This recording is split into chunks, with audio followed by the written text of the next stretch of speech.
Fact. Well, Harry and Meghan have demanded a royal apology for the claims made in their Netflix documentary. The 6-hour wine-a-thon launched blistering attacks on Britain and the British monarchy, and the palace is reportedly baffled by the request. They're not the only ones. And as if we haven't suffered enough, tonight Netflix released a new trailer for another Harry and Meghan show. This one promises to be just as smug as the first one. Well, duh. This was inspired by Nelson Mandela, who once said, "What counts in life is not the mere fact that we have lived. It is what difference we have made to the lives of others that Fact. will determine the significance of the life we lead." It's about people who have made brave choices. To fight for change and to become leaders. Boy. And giving inspiration to the rest of us. To live, to lead.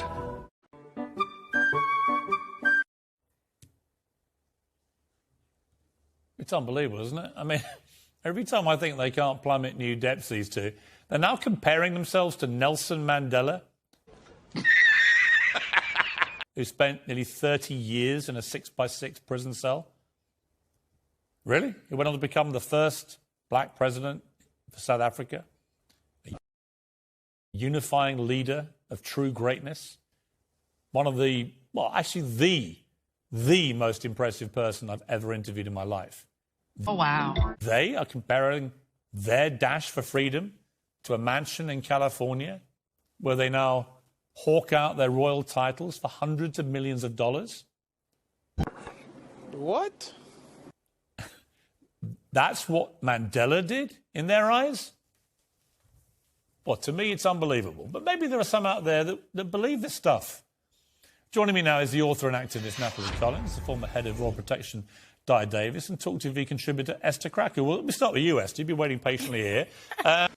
Shut up, bro. They're the new Mandela, apparently. Yeah, apparently. I just find the arrogance is incredible to demand an apology, because that's how you get an apology, by demanding one, a sincere and honest and open apology. I just think, you know, they officially declared war on the royal family by coming out with this Netflix documentary. They made it clear that they wanted no reconciliation, because you wouldn't do that. You wouldn't put your family through that if you really wanted open,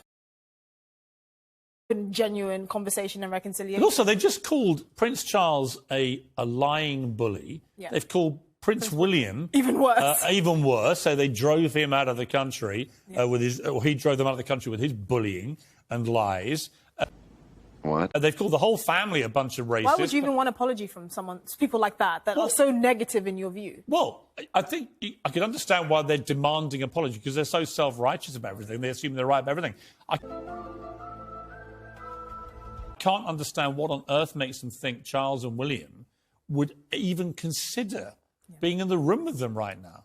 But I do think there's an element of the longer that they can keep this feud going, that's more money in their bank account, because now everything they do, they'll just be like, oh, but what about William? How's your relationship with the royal family? How's your relationship with your father? And so it's basically, you know, a giant check that blank check they've signed. How could you trust them not to just basically record everything that goes on if they did have a meeting like that?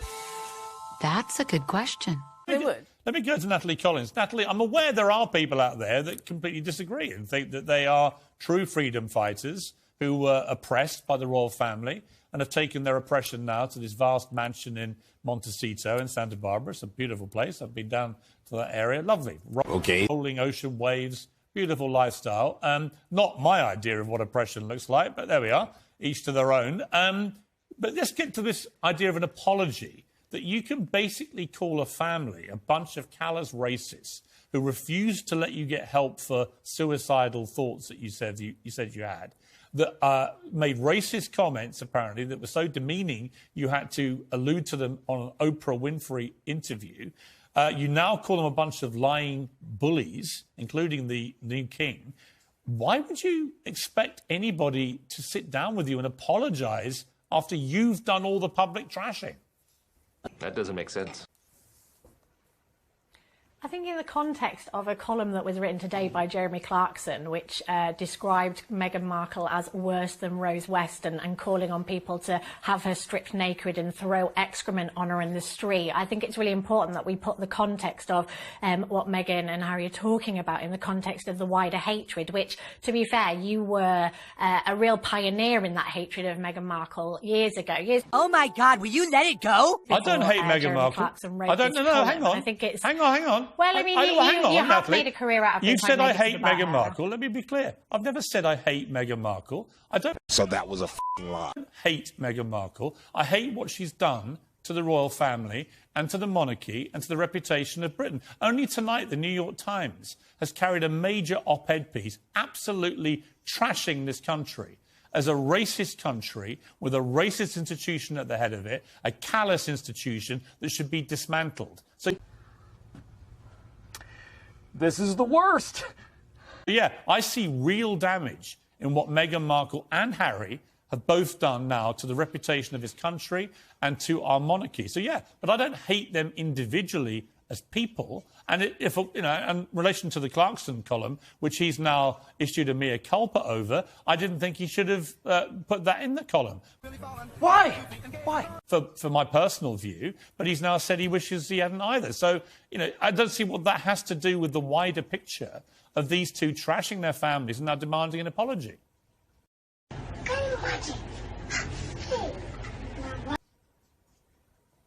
Well, I think in the same way that you're saying you don't personally hate them, but you are opposed to what they stand for and what they're saying and how they've behaved, I think that's entirely the same argument that Meghan and Harry are making in their documentary and in the work that they've done, is saying that actually the way that they've been harmed by this institution, by this system, which, we cannot deny the impact of colonialism, we cannot deny the impact of this monarchy in terms of we have a history in this country of doing really terrible things for the places. And What do you mean by that?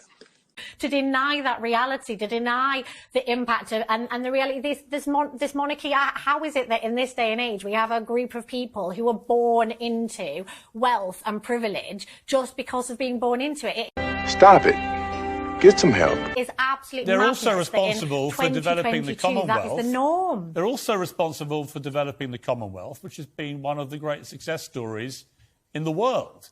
And of course, it's not really Commonwealth, though, is it? The people who've got that wealth are mainly in the royal family, have a lot more wealth. So you hate them because they've got money. So presumably by that yardstick, if you hate people who've got lots of money without actually earning or deserving it, you must also hate, therefore, the Sussexes, who've done nothing to deserve it other than trash their family. Well, Wait for it.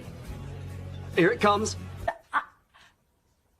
I think, I think there's a sense that, of course, people, we can't, hate people because they're privileged, but what they're doing with it or how they're utilising it is really important as well. And I think there is a sense that we are also talking about a man who, as a boy, his mother was killed by a baying mob in the media and then was actually, no, that's not true. I'm sorry. To have a wife. I'm sorry. Who was also look, these are easy. By a baying mob. These are easy lies to say on television, but I'm afraid I have to hold you to account on But it's not a lie that his mother was killed. Princess Diana was not killed by a baying mob. It's not a lie. Princess Diana was killed by a drunk